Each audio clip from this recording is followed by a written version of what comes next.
አቶ በኃይሉ ያላሰበውና ያልጠበቀው ነገር ተፈጠረበት። ሳሚም አቶ በኃይሉን ጉድ ሰርቶታል ማለት ነው። ዳግምን እንግዲህ ፍላሹን እንዲያመጣለትና እንዲሁም ደግሞ ከእናቱ ጋር እንደሚያገናኘው ቃል ገብቶለት ነበረ። ነገር ግን በስተመጨረሻ አቶ በኃይሉን መግደል አለብህ የሚል ትዕዛዝ ነበር የሰጠው። ዳግምም ከ18 ዓመት በኋላ ከእናቱ ጋር ተገናኝቷል። እጅግ የብሌን አሳዳጊም እጅጉን ደስ ብሏታል ማለት ነው። ብሌንም በሌላ በኩል ተከፍታለች። በቃ ወንድም ሊመጣልኝ ነው ማለት ነው። እሱን ስታገኝ እኔን ደግሞ እንዳታይ፣ እኔ የስጋ ዘመድ አጎት፣ አክስት እንዲሁም እናት አባት የሚባል ነገር የለኝም። በዚህ ምድር ላይ የቀረች ነገር ብትኖር አንድ አንቺ ነሽ ብላለች። እንግዲህ የብሌን አሳዳጊም በእንባና በለቅሶ በመሆን በትካዜ ይቅር በይ፣ ሁሉንም ነገር እነግርሻለሁ፣ ብቻ እንዴ ልጄ ልየው እንጂ ሁሉንም ነገር እነግርሻለሁ። ሲቀጥል ደግሞ የሆነ ቦታ የምወስድሽ ቦታ አለኝ ብላታለች ማለት ነው። እንግዲህ ብሌንም በትካዜም ብትሆንም እባክሽ ንገሪ፣ ምንድን ነው? ስለ እናቴ ነው ስትላት አዎ ብላለች። ስለዚህ ስለ እናቴ ከሆነ እያንዳንዱን ነገር አሁን ነገር ስትላት አሁን አልነግርሽም፣ ግን ደግሞ ይቅር በይ ብሌኔ፣ በቃ ይቅር በይ ስትላት ቆይ ስለ እናቴ ሳነሳብሽ በተደጋጋሚ ትበሳጫለሽ፣ ይቅር በይ ትያለሽ፣ ምንድን ነው የተፈጠረው?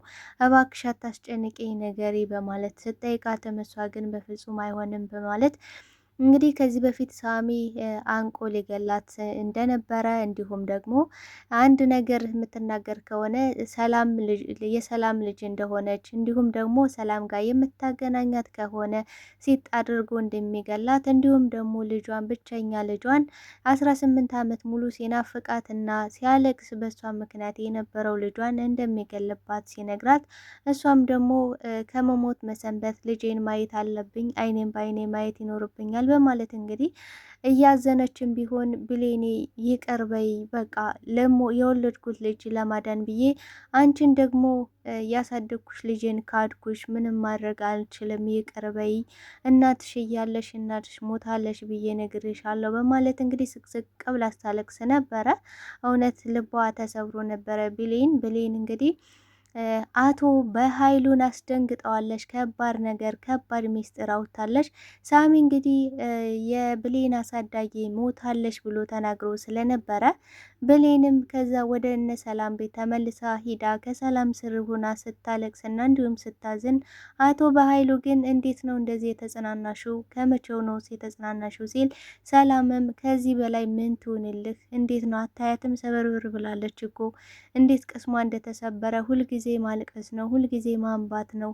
ግን ደግሞ ሄደሽ አይተሻታል ወይ? እናትሽን ቀብረሻታል ወይ? በማለት እንግዲህ አቶ በኃይሉ የተጠራጠረው ነገር ስለነበረ ሳሚን ከዚህ በፊት ግደልልኝ ብሎት ነገር ግን ሳይገድል ስህተት ሰርቻለሁ ይቅር በለኝ ብሎ ይቅር ብሎትም ስለነበረ ተጠራጥሮ ስለነበር በዚህም ምክንያት እንግዲህ ብሌንን ሲጠይቃት ነገር ግን ብሌን እኔ እኮ እናቴ የሞተችው አሁን አይደለም ድሮ ነው የሞተችው በማለት ስትመልስለት አቶ በኃይሉ በጣም ደንግጧል። እንዴት ሊሆን ቻለ በማለት ወይዘሮ ሰላምም እንግዲህ ቆይ ቀብሩን እኮ ሂደን አላየንም፣ ስለዚህ ነንጅና ውሰጂን እንይ ብላት ነበረ። ነገር ግን ድሮን የሞተችው ከአረብ ሀገር ሄዳ እንዲሁም ደግሞ ከዛ በህመም ምክንያት እንደሞተሽ አሳዳጊ ነግራኛለሽ ብላ ስትነግረው በኃይሉ እንዲህ ቆይ አሳዳጊሽ አለሽ ማለት ነው በማለት እንግዲህ ከወብላል። በጣም ነው የደነገጠው።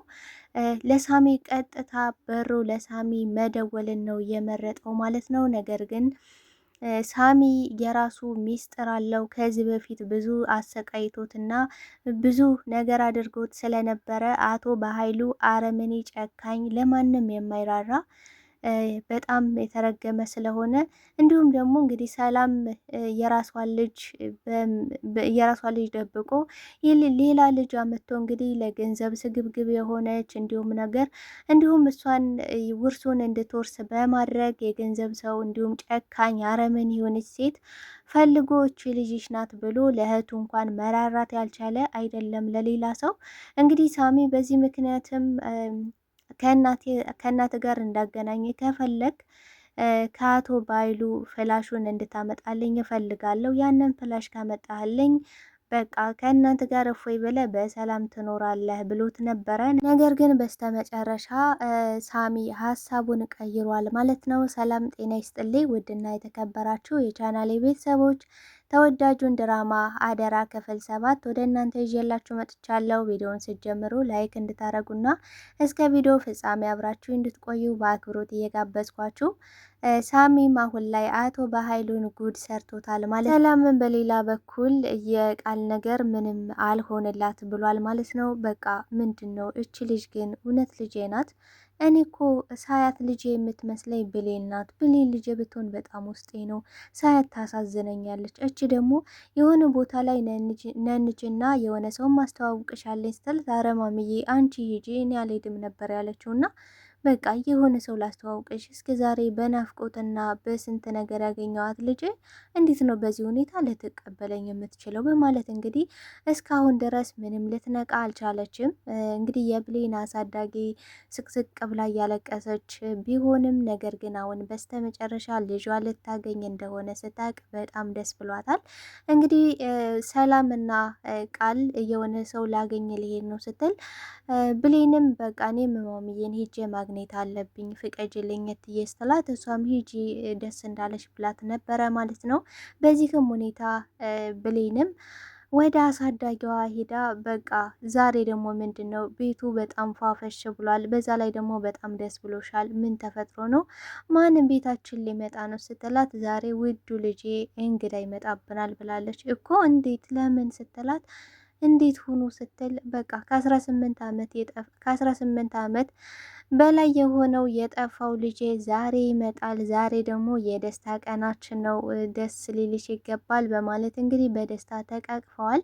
በስተመጨረሻም ግን እንዴት ነው ከዚህ ጊዜ ሁሉ በኋላ ሊመጣ የቻለው ስትላት ሰላም ማለትም የብሌን አሳዳጊም እንግዲህ በጣም ተደናግጣለች። ምክንያቱም ከዚህ በፊት ዋሽታታለች እና እባክሽ ስለዚህ እየደጋገምሽ እየጠየቅሽ ህመሜን አታብዡ ብላት ነበረ። እንግዲህ ስለ እናቴ እስኪ ንገሪ እስኪ ምንድን ነው የተፈጠረው ስትላት እባክሽ ህመሜን አታብዥብኝ ተይኝ ብላት ነበር። እና እንዴት ሆኖ ነው ስትላት እሷም አሁን ልነግርሽ አልችልም፣ ብቻ ግን የሆነ ጊዜ ላይ ሚስጥሩን ሁሉ ነግርሻለሁ፣ ግን ደግሞ አንዴ ልጄ በአይኔ ልየው አንዴ ልጄ ካየጄ ይግባ ብላት ነበረ ማለት ነው።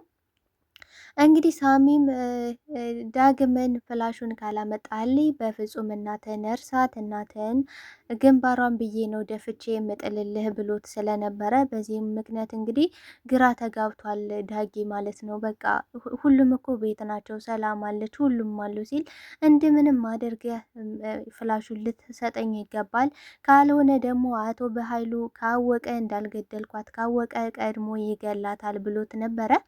እንግዲህ ምስኪን ዳግምም ተኝቶ እያለ በህልሙ በአቶ በሀይሉ በጭካኔ በተሞላበት በቢላ እናቱን ሆዷ ላይ ሲወጋት፣ እንዲሁም ደግሞ ሰማይ ቤት ትገናኛላችሁ፣ አሁንም ሄጄ ልጅሽን እገለዋለሁ ዳግምን ሰማይ ቤት ትገናኛላችሁ እያለ በህልሙ አይቶ ስለነበረ በጣም በድንጋጤ ሆኖ እንግዲህ ለሳሚ ደውሎ ነበረ። ሳሚ ጋር በመደወልም የሆነች ሴት አቶ በሀይሉ ሲገላት በጭካኔ ሲገላት አየውኝ እና ያቺ ሴት ደግሞ እናቴ ትመስለኛለች እና እባክህ እናቴ ልጠብቅልኝ ይገባል፣ እባክህ እናቴን አንዴ ብቻ አገናኘኝ በማለት ሲማጸነው፣ ነገር ግን አይ ፍላሹን ካላመጣ እኔ ራሴ ሲጣርጌ ነው መገላት፣ በአቶ በሀይሉም እስኪ ገላት አልጠብቅም በማለት ነበረ እንግዲህ ለዳግም የመለሰለት። ነገር ግን ዳግም በጣም በድንጋጤ ሆኖ ማግኘት አለብኝ፣ በቃ መፍጠን አለብኝ፣ እናቴን በህይወት ማግኘት አለብኝ በማለት እንግዲህ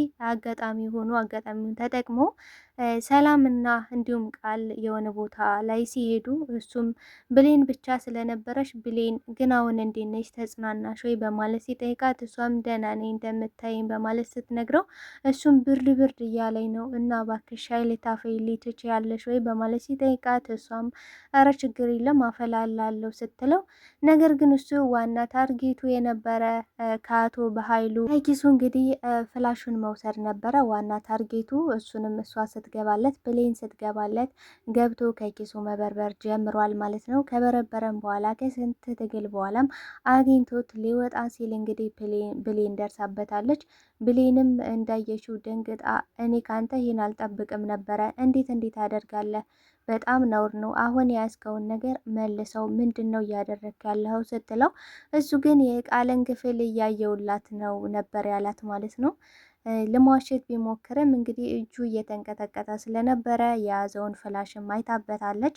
የያዝከው ነገር ምንድን ነው? መልሰው፣ አሁን ለትዬ ከመደወሌ በፊት መልስ ብላ ስልኳን ስታወጣም እሱ ግን ብሌን እባክሽ ተረጅኝ፣ አንቺ እንደምታስቢው አይደለም፣ እባክሽ ተረጅኝ ስላት እሷን በፍጹም አይሆንም መልስ ብለዋለች። መልስና ከዚህ ቤት ውጣልኝ ስትለው እሱ ግን እባክሽ ይሄ ከእናቴ ጋር የሚያገናኝ ፍላሽ ነው፣ ስለዚህ እባክሽ ልትረጅኝ ይገባል ሲላትም እሷ ከዚህ በፊት የእናቷ ያልተመለሱ ብዙ ጥያቄዎች እንዲሁም ደግሞ እናቷን ለዘመናት ስትጠብቃት ኖራ ድንገት ደግሞ አለሽ ታገኛታለሽ ስትባል ቆይታ ድንገት ተነስተው ደግሞ እናትሽ ሞታለሽ በህይወት የለችም ስላሏት ይሄው በቃ የእናት ነገር ሳይሆንልሽ ሲላት እሺ ብላ እንዲሄድ ትተዋለች ማለት ነው። ቀጥታ እሱም የደወለው ከሳሚ ጋር ነበረ። ለሳሚም እንግዲህ በመደወል ይሄው አግኝቼዋለሁ ፍላሹን፣ አሁን እናቴ ጋር እንድትወስደኝ እንድታገናኘኝ እፈልጋለሁ እባክህ ሲለው እሱም በቴሌግራም ላክልኝ ነበር ያለው ማለት ነው። የብሌን አሳዳጊም ቆይ ልጅ አሁን ግን እንዴት ነሽ? ተረጋጋሽ ወይ? እንዴት እየሆንሽ ነው ስትላት ደህና ነኝ፣ ግን ደግሞ በቃ ሁሉ ነገር እያስጠላኝ ነው። እናቴ አለች ስትባል በተስፋ ስኖር ቆይቼ ድንገት ደግሞ የለችም ተባልኩኝ።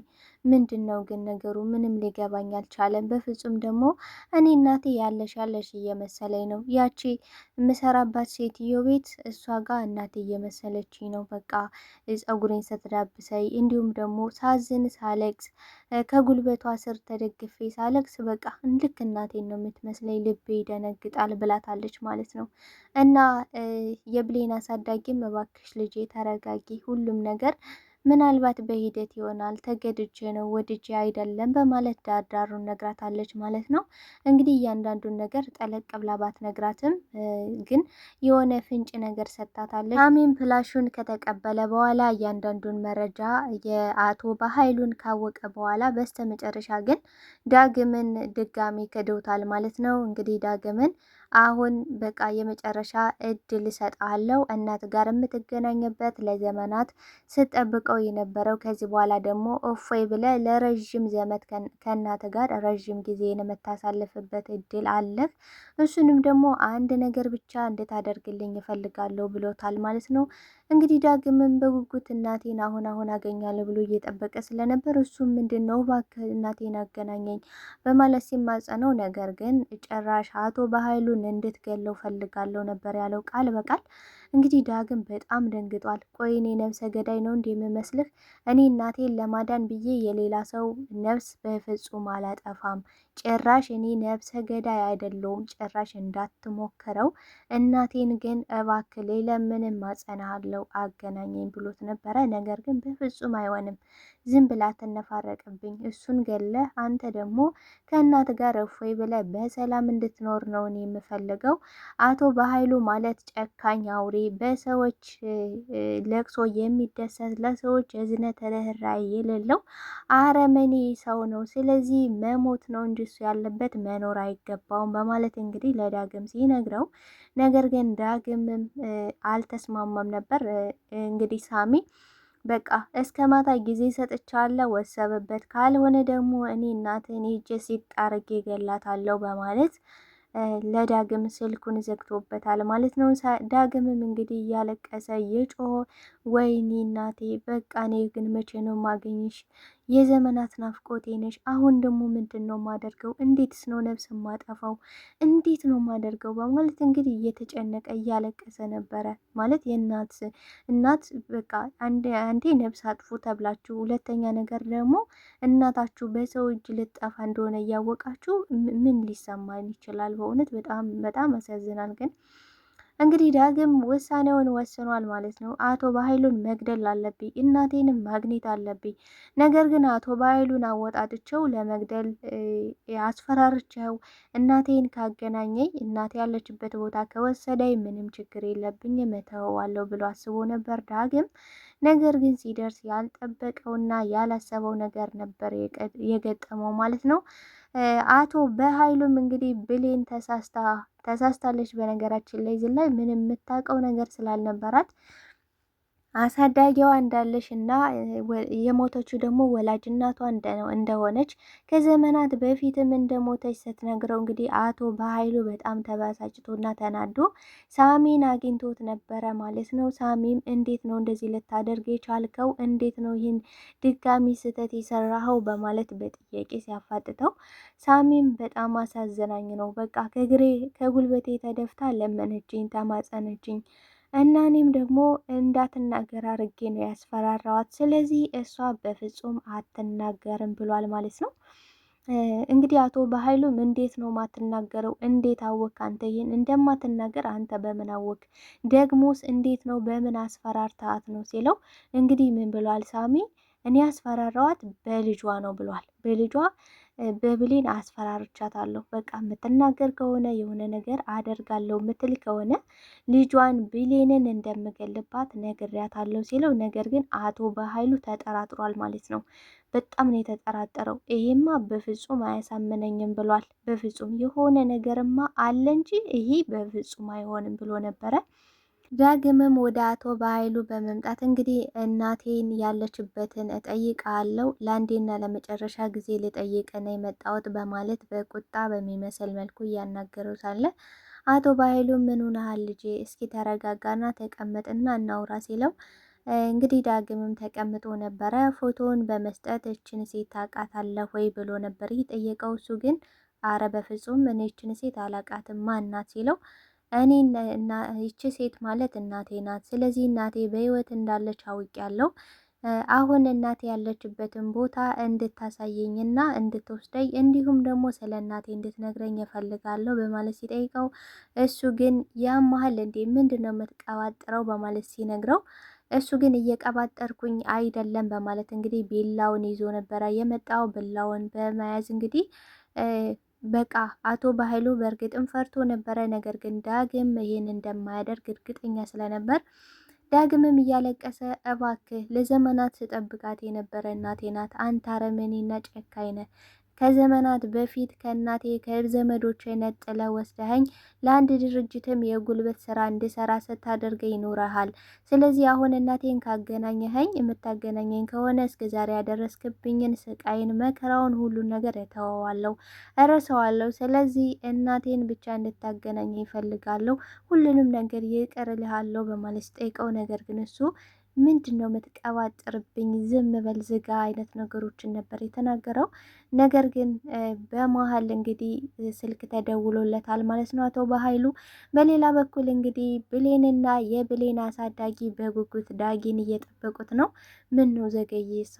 በቃ እመጣለሁ ብሎኝ ነበር፣ አሁን እደርሳለሁ ብሎኝ ነበረ ብላ እንግዲህ ብሌን ቡናውን በማፍላት ቤቱን ፋፈሽ በማድረግ እንዲሁም ደግሞ የብሌን አሳዳጊ አዲስ ልብሷን ለብሳ ቁጭ ብላ በጉጉት እየጠበቀች ብድግ ቁጭ እያለች ነው። ምክንያቱም ለዘመናት ስትናፈቀውና ስትጠብቀው የነበረ ልጅ ሊመጣላት ስለሆነ በዚህም በቃ በጉጉት እየጠበቀች ነው የምትገኘው። ነገር ግን ሳሚ አቶ በኃይሉን ጉድ ስለሰራው አሁን እያንዳንዱ ወንጀሎችን በማጋለጥ እንዲሁም ደግሞ ዳግምና እናቱ እንዲገናኙ አድርጓል ማለት ነው። በስተመጨረሻ በአቶ በኃይሉም ስልክ ሲደወልለት በድንጋጤ እየተርበተበተ ነበረ።